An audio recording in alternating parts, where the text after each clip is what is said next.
sisters, I call out to you in the far reaches of our ancestral abode in heaven. I call on you to remember and honor you. Blood, bone, spirit, legacy.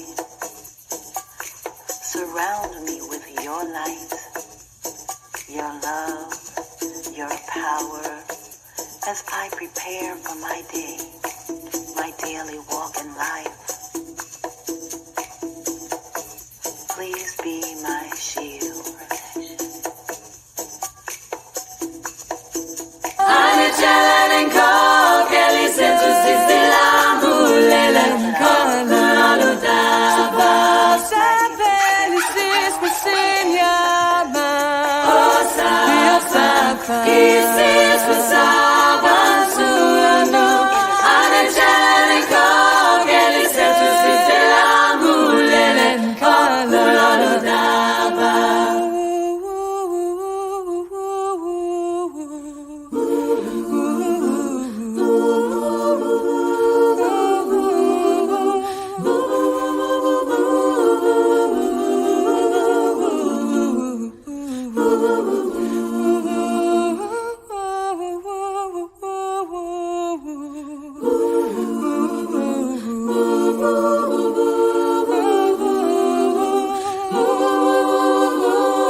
Welcome. What is ancestor veneration? Let's begin with the simple fact that it is an age-old tradition that is celebrated across all world cultures and through the millennia. Ancestor veneration. It is a practice that is revering of honoring one's deceased biological and non-biological relatives, that acknowledges and commemorates the roles that they played in the daily lives of the living. In our lives, we have been or still continue to be directly influenced by the decisions of our ancestors, rather than just one praising of the divine. But there's so many levels of not just saluting or praising a pantheon of gods. The focus in this speech or conversation is that the majority of our spiritual energies, the ones that are closest to us, who have gone before us, your forefathers and your forefathers. And in the spiritual practice, it gives us an opportunity to develop our own customs and rituals that express our appreciation for the support that they have given us every day. Can you still be religious and practice ancestor veneration?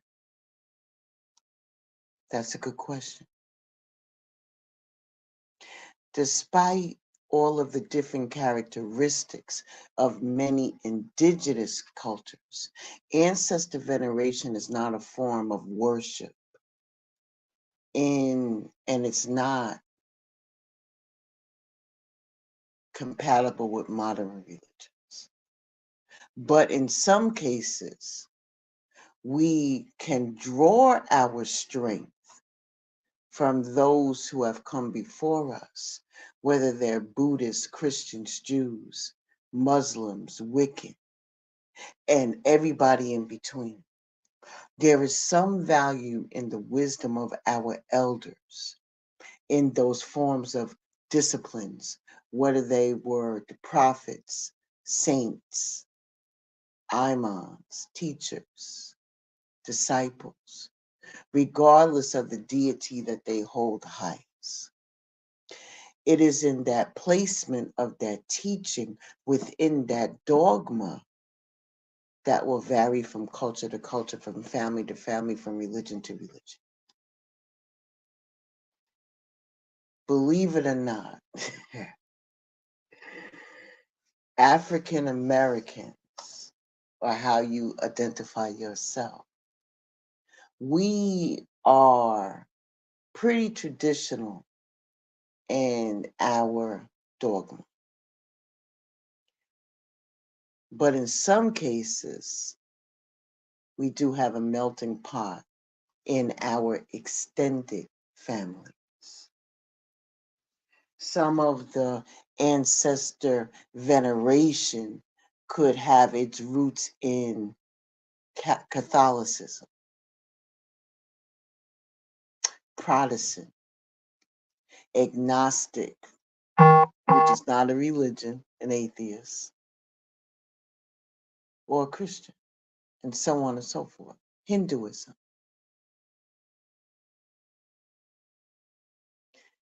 We are just as likely to give praise to our grandparents as we are to pray before every meal.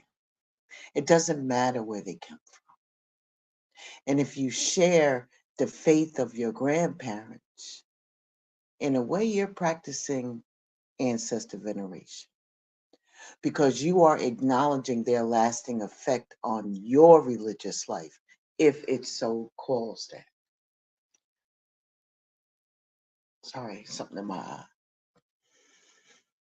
But if you want to deepen that bond with them, an ancestor veneration practice could be right for you. If you are creating your own path through whatever practice that you're doing, whether it's spirituality, whether it's Wiccan, whether it's all these other different types of flavors, and miss having a focus on the supreme beings, the ancestor veneration could provide that structure that you're looking. The question is ancestor veneration complicated to practice? What if I told you that many of you practice ancestor veneration without even knowing it? Have you ever thought to yourself that your grandfather could have taught you how to make conversations with strangers, or if you inherited a fashion sense from your grandmother? And by talking about those lessons, whether it was silent or verbal, you acknowledge that there is some type of timeless connections to family. Ancestor veneration begins by recognizing the simple inheritances that blooms into so much more. And just by remembering lost loved ones and being grateful for their hard work and the affection is a form of ancestor veneration on a daily basis.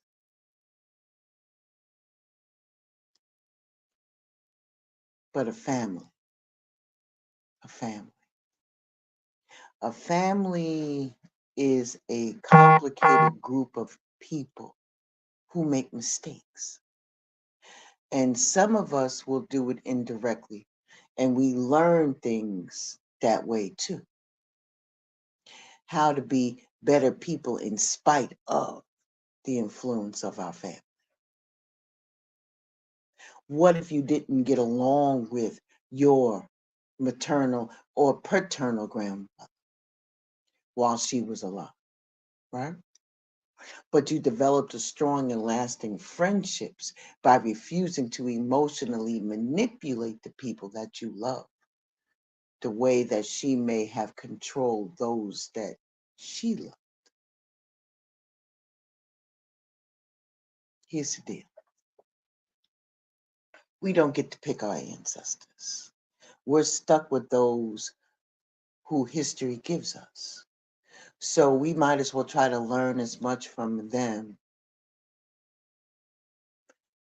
that we can, from the good ones and from the bad ones.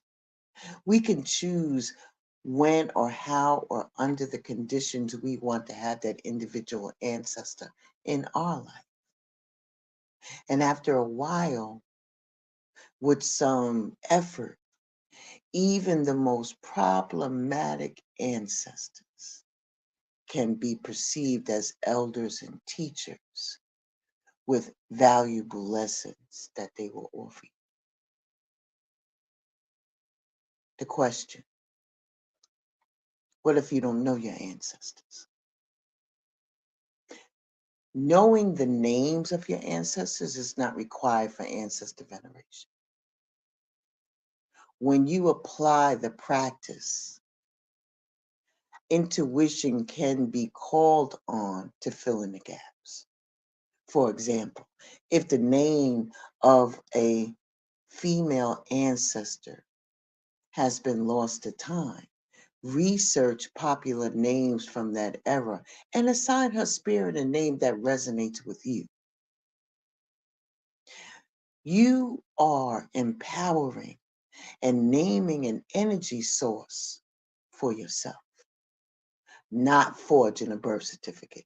So it does not have to be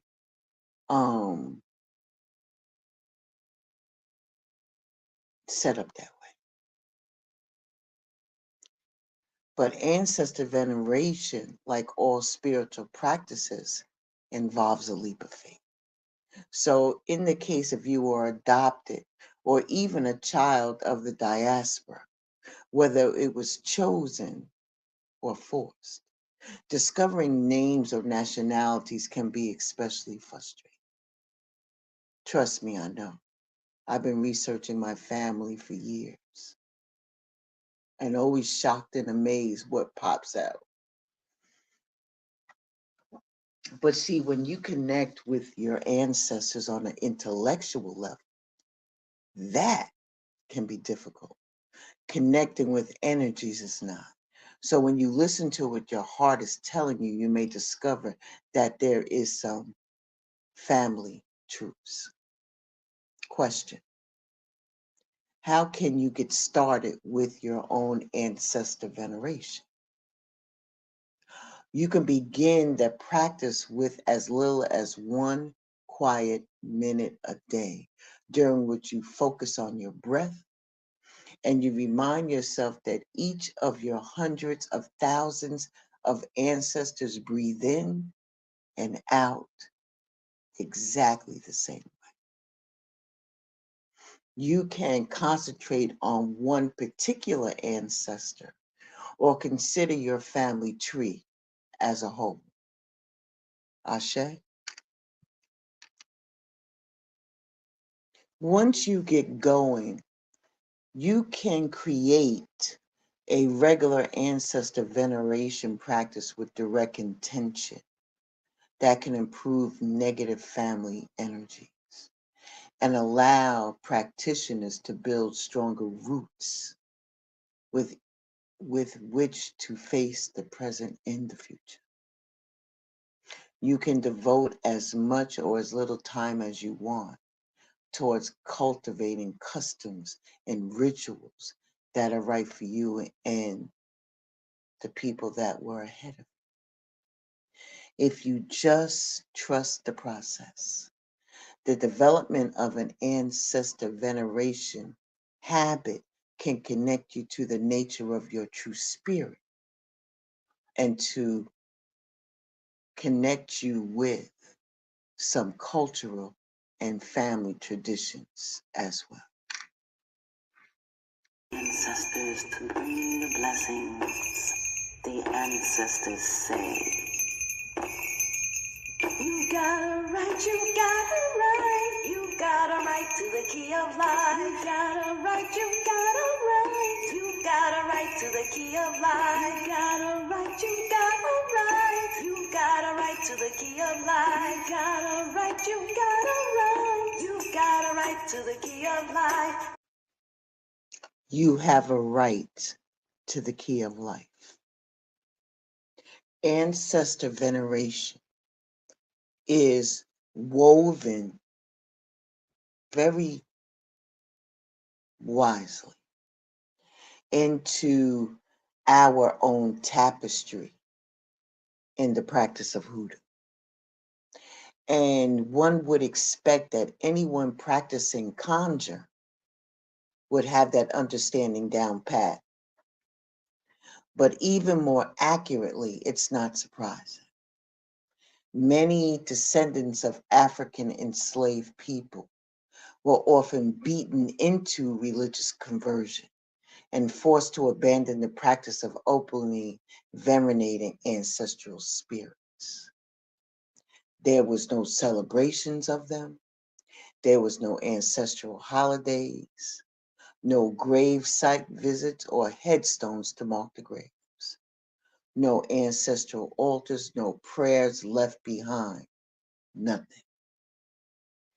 And the fact that you may not have any record of your great-great-grandparents is a symptom of the transatlantic slave trade and has never, ever been fair to us. Besides building and working on an ancestral altar, there are different links that can help you do that. But what I just gave you is the basis of a starting point where you can focus on that. Dedicating yourself to uplifting your legacy and training your awareness to notice the signs that will inevitably be sent to you. The most simplest, free thing that you can do to connect with your ancestors is to address them in a sincere and honest prayer. And if you're coming with a purity and willingness to know them, your ancestral spirits will usually respond the appreciation with closer connection and improved life circumstances. So here's the thing. I have a prayer that I found that can help you with an invocation for your ancestors. Ashe. Ashe. This prayer was written by, can I find the young lady's name? I can't find the young lady's name. I can't find it.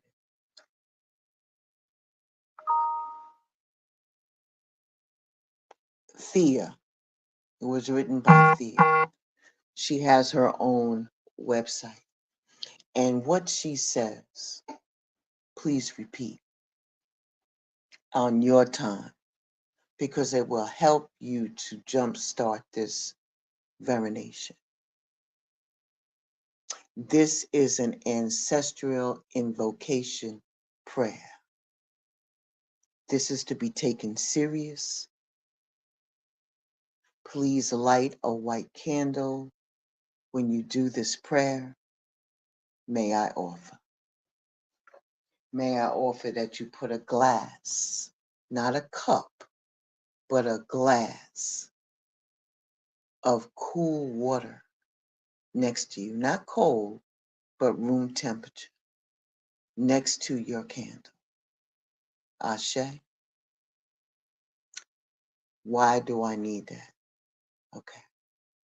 The white candle brings in that white light energy, and it is a flame that your ancestors can focus in on when they come into the room.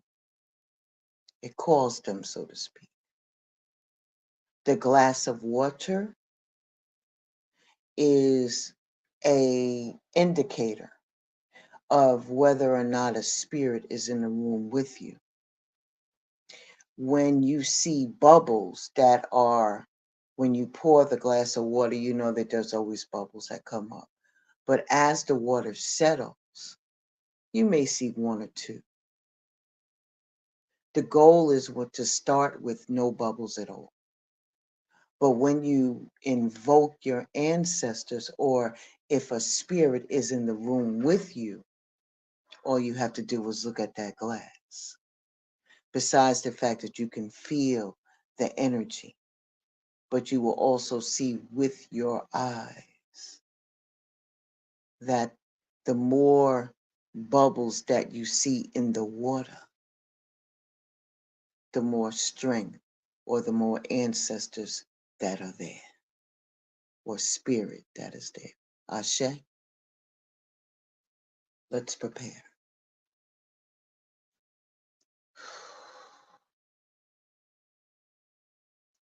My uplifted ancestors, guides, fierce protectors, and skilled healers, please stand with me and then say your name. Child of, and then say the names of your parents. Be with me in this moment and guide me along my road with a cool head and a clear mind. I am root of your root, soil of your soil, and bone of your bone, and blood of your blood. Not deaf to our sincere cries, nor blind to our honest placations. Keep the gifts of perfect health, wealth, and prosperity close, so that we may honor and grow your legacy. I have not forgotten my commitment to our lineage, and I vow to never forget. Thank you, Ashe. Just as simple as that. Ashe. All right.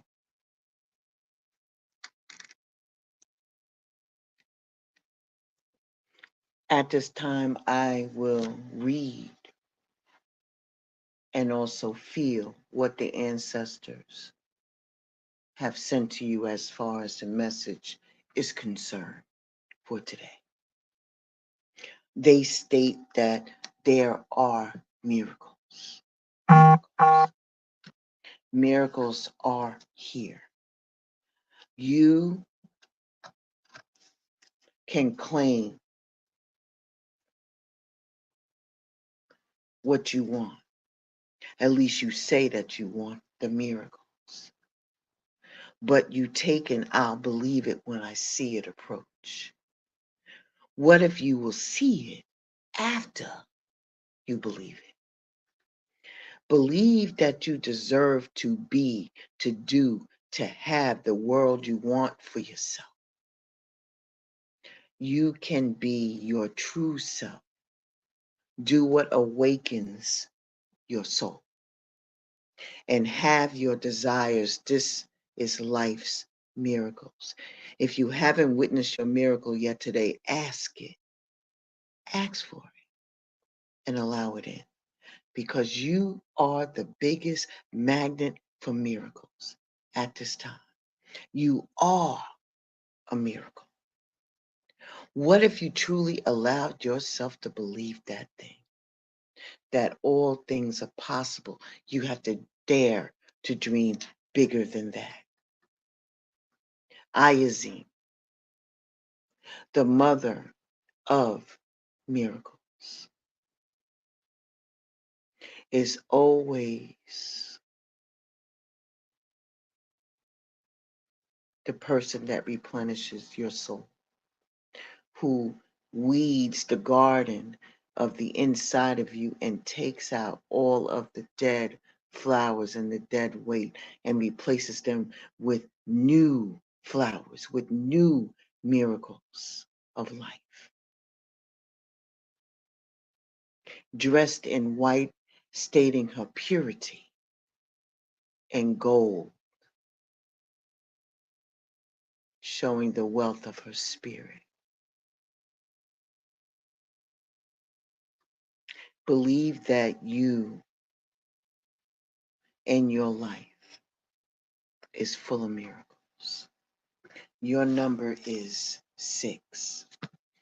And as we go forward, Satira is telling you that you need to make some real brazen decisions. Really out there. Be bold with your stuff. What would you dare to do if you knew that you couldn't fail? That's the question. And it is bold to be unapologetically you. It is bold to speak up for someone that's not in the room. My God. It is bold to choose a different spiritual path or a career that your community needs.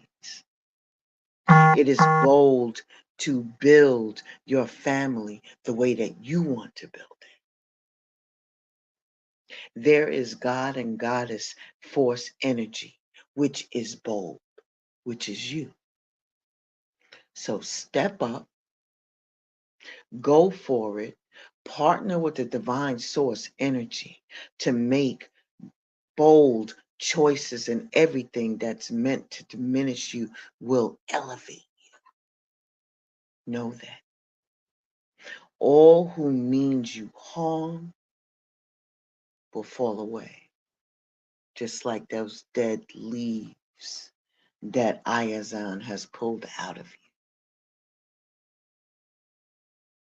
Your hurdles are just an illusion because you are plugged into the source. Beloveds, state that you are bold, you're brave, you're shameless, and you are brazen.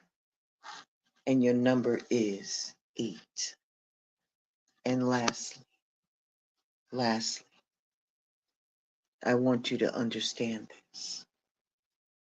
There may be some of you that's holding on to some unprocessed grief. And you want to skip over it and get back to normal, but grief doesn't go away because you ignore it. The only way to heal is to walk through it. Losing a loved one is the ultimate heartbreak, but you also will experience grief after breakups, job loss, and disappointments. There's levels to it. Your self-care and your self-love is required at this time. Ask for support. Be gentle with yourself and give spirit your grief. Hand it over. Cry it out. Bawl it out. Wail it out. Sob, shriek, shed tears, and then surrender it. Your declaration as we close is that you are supported by your loved ones, which is all we've been talking about today. And those who are seen and those who are unseen. And your number here today is 11. Ashe and deep bow to you. Thank you, ancestors, for coming forward and giving that message. We are blessed in our storehouse beyond measure. I have a little something for you that I would like to play, and then we're out. Ashe and deep bow to each and every one of you, and I shall see you all very, very soon.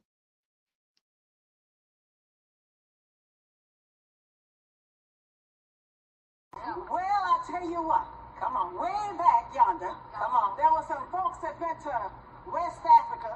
Yeah. They went over yonder to the Igbo tribe. All right. And they cultivated. And they got together. Some folks. And they brought them first of all to Savannah. Come on. And then them same folks wound up yonder on St. Simon Island. A place they call Dunbar Sound. Come on. St. Simon Island. Well, I tell you what happened. In translation, we got the Igbo, but it was Igbo.